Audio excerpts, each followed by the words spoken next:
Hello, can you hear me? I can hear you. Yes, can you hear me? Yeah, I can. So I just have Okay, a few so questions, just like one or two. sure. So you're saying you used to be Muslim. You're now Yeah. agnostic. Yeah. Are you Arabic? Arab? No, no. Okay, sure. So what So are yeah? yeah. Go ahead. So basically, I kind of began realizing and thinking deeply and objectively. So Allah is the creator of the universe. He created everything. He created the concept of intellect, being wise, and in like everything. I do not understand why such a wise higher being cares so much about being acknowledged and almost being boasted about. It seems very illogical to me that such a high being would care so much about that. I understand to an extent that's reasonable to demand acknowledgement, so to lead to the good pathway, to be prayed to because praying is good or whatever. But to the point where if you don't, even if you're a good person, but you don't believe in Allah, you go hell.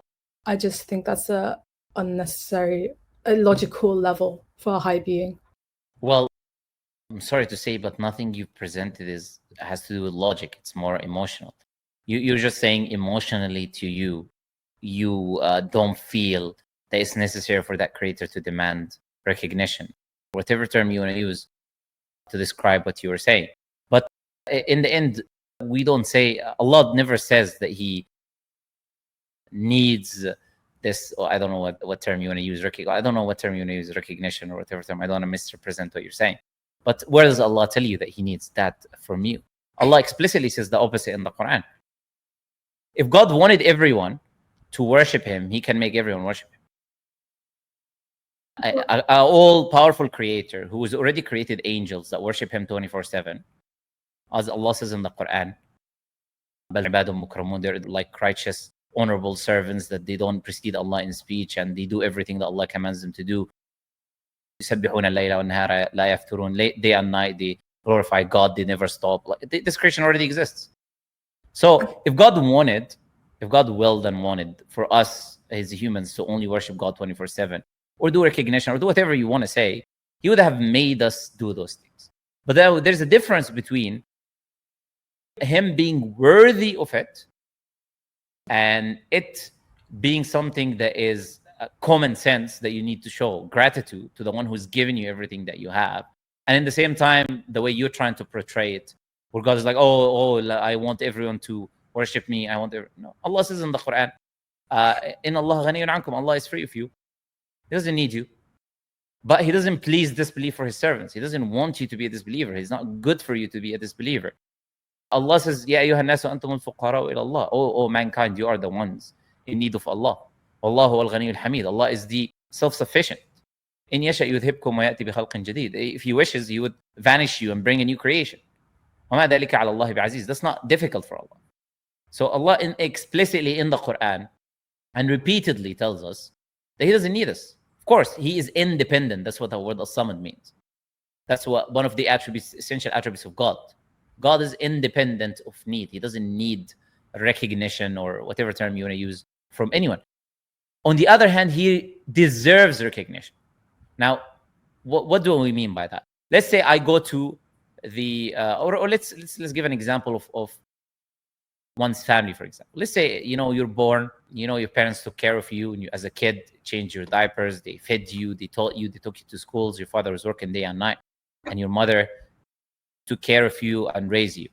Do they deserve your thanks and gratitude and recognition, or they don't? Now, They yes or do. no? They do. They do. Now, if I were to come and say, why are your parents such horrible people that they think that they deserve recognition and they're upset because you're not treating them good and not listening to them? Now, it's me portraying something which is just, which is deserved to be given to your parents as an evil thing by a manipulation of words. That's essentially what you did. If you think So about I it, can. okay. So, but the thing is, you even if you're a good person, you obey everything that Islam would genuinely dictate. But simply because you do not believe in Allah, you will, I believe, will go hell. So imagine if the parents, they have a child who behaves, that doesn't sleep around, gets good grades, has a successful job, and because they don't acknowledge the parents like kill them or punish them as an equivalent to hellfire. I would see that as unfair and an emotional thing, for like an unnecessary thing to happen. Oh, okay, the example doesn't work. Obviously, there's a problem in the example, because you're saying right now, if parents, not only are they going to take care of you, they literally created you. You're missing that part. They are the only reason you exist is because they brought you into existence. In the case of God, this is the case. It's not just God, they did some good things to you and raised you and took care of you. No, God actually, without God, you don't exist to begin with. So you are assuming like I made this bottle, created the bottle. Nobody, if I start like, smashing this bottle or something, nobody's going to say anything about it. It's my product. I made it. That's why we say, Inna lillahi wa inna ilayhi raji'un. We are, Inna lillahi means we belong to Allah and to Him we shall return. We are created by God. We are being that we would not even exist if Allah did not bring you into existence. It's not as simple as He gives you things. But not only that, Allah creates you. Allah gives you life. Allah gives you this beating heart that you use every single day, every single minute. Now, calling Allah, trying to call Allah, portray Allah in an evil image. Right now, He's allowing you to do it. He's allowing you to speak it. He's allowing you to say it. He's allowing you to express it. And He's allowing you to your heart to beat, allowing your breath to be taken, giving you provision while disbelieving in Him. Now, there is nothing more merciful and loving than this. If God was the image that you're trying to portray, you'd disappear now the minute you even say something about the Creator. If God wanted it, like you said. But no, a Creator created us and put us in this life as a test. And then made the test easy for us because He wants goodness for us.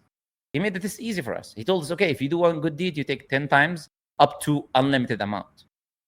If you do one bad deed, it's one bad deed. If you do good deeds, they will remove your bad deeds. Okay, you have all of these bonus points, let's call them. Your Ramadan, Allah forgives all the previous sins of the last year. Allah is making doors open for you to make things easy for you so you can achieve paradise and eternal bliss, which is another favor that you don't deserve because from the minute you existed, He's been giving you everything. Now, if your parents created you and you breathe every minute because of them, and every single thing that happens in your life is because of them, and then in the end, you don't even acknowledge their existence. Like they don't exist. They're talking to you and like you're pretending it's the wall, it's the wall next to you. Like, of course, there's no more injustice that you could do towards them. Not only that, but what some people do is they give the gratitude to something else. You can give that gratitude to whatever other things. Now, you said if someone is a good person, that is a term you use. Where do you define what was good and bad from? What's your criteria to determine good and bad? As in, say if a person is morally good according to the Quran, like, as in the fact that they But don't. that's not your criteria. What They do you cannot mean? be morally good according to Islam without believing in God. You cannot be morally good in Islam. So which criteria are you using to say this person is As morally in, good? they don't harm anyone. They commit good That's deeds. not a criteria. What do you That's mean not by a criteria. You said under the Islamic criteria, they are a good person. I'm explaining to you under the Islamic criteria. Doing everything other than believing in Allah. So you. It's impossible. No, as in just being a good person, being modest, not harming. You see, you are using a subjective Western criteria of what is a good person. When you say everything, you're just talking about the rights of servants, meaning they're good to other humans. Nobody does everything good anyways to other humans. Everyone is doing bad to other humans in the same time. But assuming they do some good things to other humans, and then you just took God out of the picture. That's not a good person in an Islamic point of view. Just like the person who just does the right of God and then is evil to the people is also not a good person in Islam.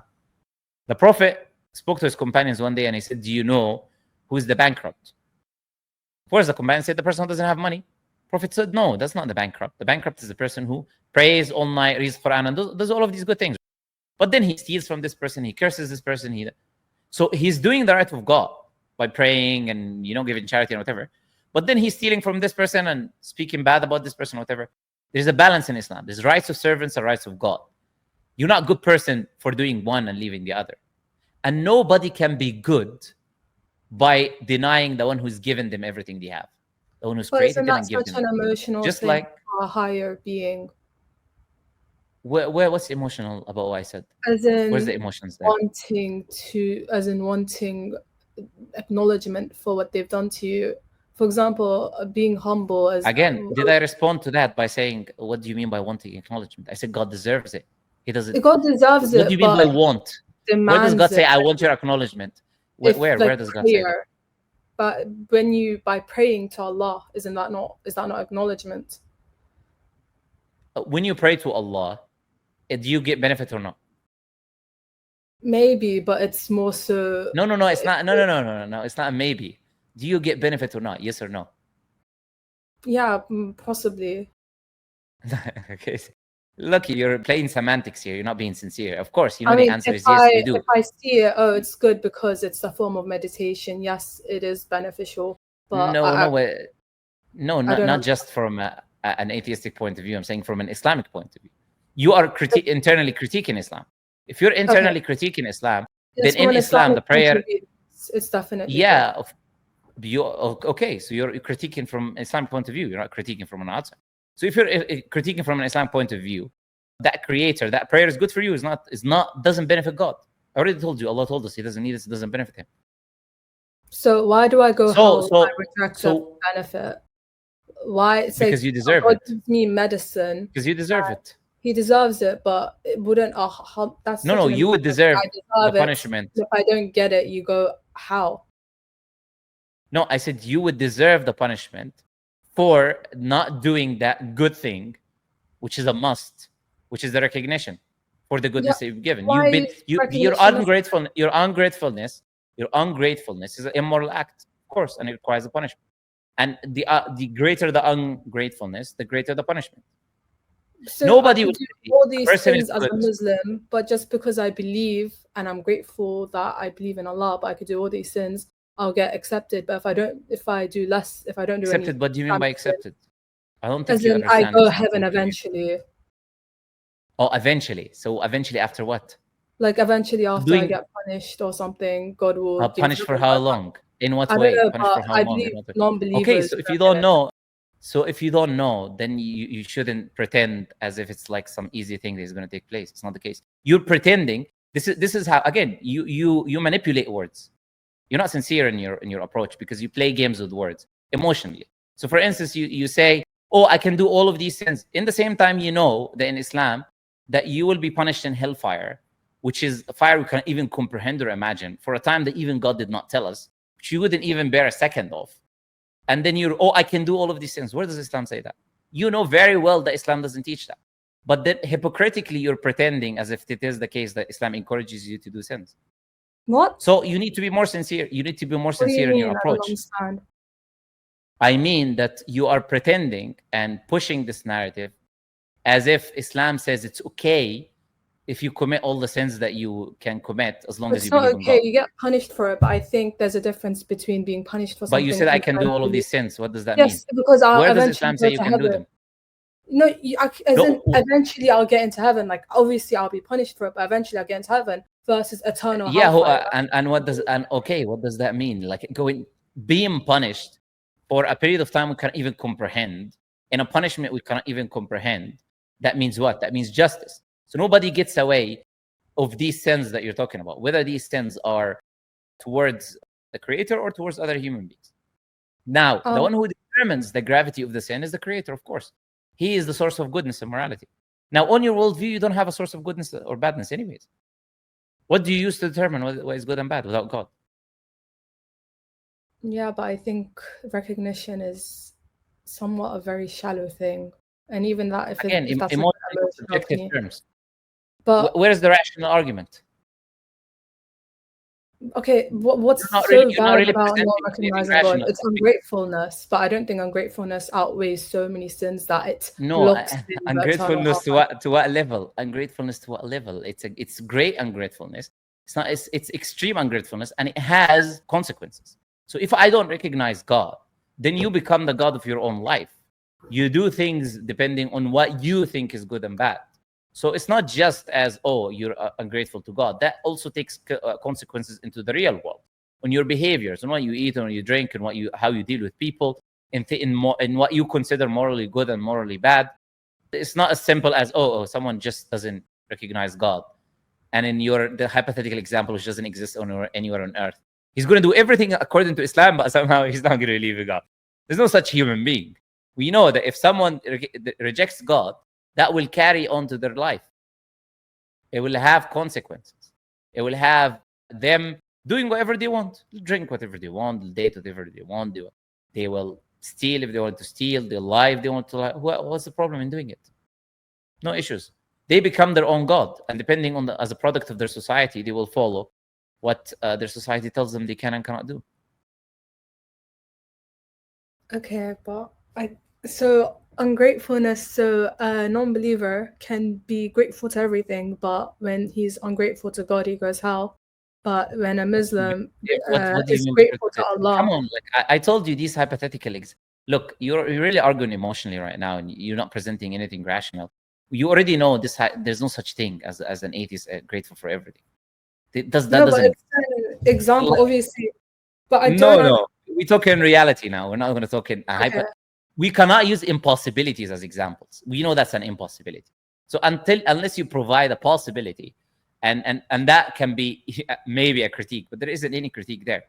I've already said, what are you using to critique anyways, to determine whether it's good or bad? The recognition of God. What are you using to determine whether that is a good or a bad thing? What are you using? I'm not saying the recognition of God is a bad thing. I think recognition of God is a good thing, but I don't understand why the recognition of God, it's the not recognizing God is like the biggest sin, to the point where it determines. Because it's not just about recognition. Because it's not just about recognition. A believer in Islam is not just a believer in Islam. A believer in Islam is not just someone who says God exists. A believer in Islam, in Iman, has 3 conditions. To believe in the heart, which is a recognition, the belief in the heart first, and then the statement of the tongue, which is the recognition, the shahada, and then the actions. Now, all of these things have to exist together. And these actions are now what is going to influence not only him and his benefit, but also the society and people around him. There's no such thing as just the recognition. If someone says, oh, Allah is the God, the true God, but I'm just going to live my life my way. He recognized that's not enough. That's not what Islam commands people to do. That's not a believer in Islam. I don't understand what you mean. So you gave the example about parents, but parents are emotional beings, as in parents deserve my recognition. But the fact that they ask for recognition as a qualifier. Well, you should be grateful to people in your life, but I think the fact that God cares about recognition towards himself. Okay, we're going in a circle. Clearly, you're not a rational person, so I cannot have conversation with you, because basically what you do is you just go in a circle. I answer the question and then you repeat the question again. So you clearly have other issues. You answered my question with a metaphor of parents. Parents are humans. You can be sincere. Parents are emotional beings. I'm giving a metaphor to people who don't. I'm giving metaphor to people who don't understand clear examples. Of course, it's a teacher way to teach people, to bring the analogy closer to them. But you clearly have other reasons why you don't believe in God. God. No, you can say that, but I've been doing this long enough to know that there are other reasons, other issues. Whether religion was pushed on you by your parents, whatever has been going on in your life that you're hiding, I can tell. And I can tell these seeds were slowly. I can tell you're clearly not arguing rationally. So okay, I'm trying to. Okay, just one rational point. So I made the point about God being emotional for demanding a recognition. Blah blah blah blah. You gave me the example of he deserves it by giving a metaphor of parents. Parents are human beings; they're not higher beings. Well, you clearly haven't understood the metaphor, have you? I already told you. The metaphor has nothing to do whether parents are emotional or not. It has to do with you. It's the fact that they deserve it. It has to do. Can you not interrupt? You don't give me what I deserve. You go how? Yeah. That's like human emotion. Can you not emotionally interrupt like you're doing right now? Now, the analogy talks about you being grateful to them, being something that they deserve. It has nothing to do with them being emotional. No, I'm grateful to Allah. Now I'm grateful to Allah. Okay, I'm grateful to Allah. Why grateful to Allah? What? You don't believe in Allah? How can you be grateful to Allah? I'm speaking retrospectively, as in at the time, I was like, oh, I'm grateful to Allah. He gave me everything. But Why, if I'm not grateful to him, he will reject me? Why, if I'm not grateful, why Sure. does God, So we've already been he's through not a that. human So being, I'm, why I'm does not he the type want of us person so much? who goes in a circle. All right. I think you like going in circles. And like I said, you have an emotional argument. It's been responded to. But you repeat the question again doesn't mean the That's question because has I been don't not been understand. answered. If I don't understand, I'm Sure. gonna ask I mean, again. there's when you die, and in your grave, you will get a clearer vision of understanding in that time. Anyways, I've done my It's too best late by then. presenting to Thank you you. the answers to the questions. Bye bye.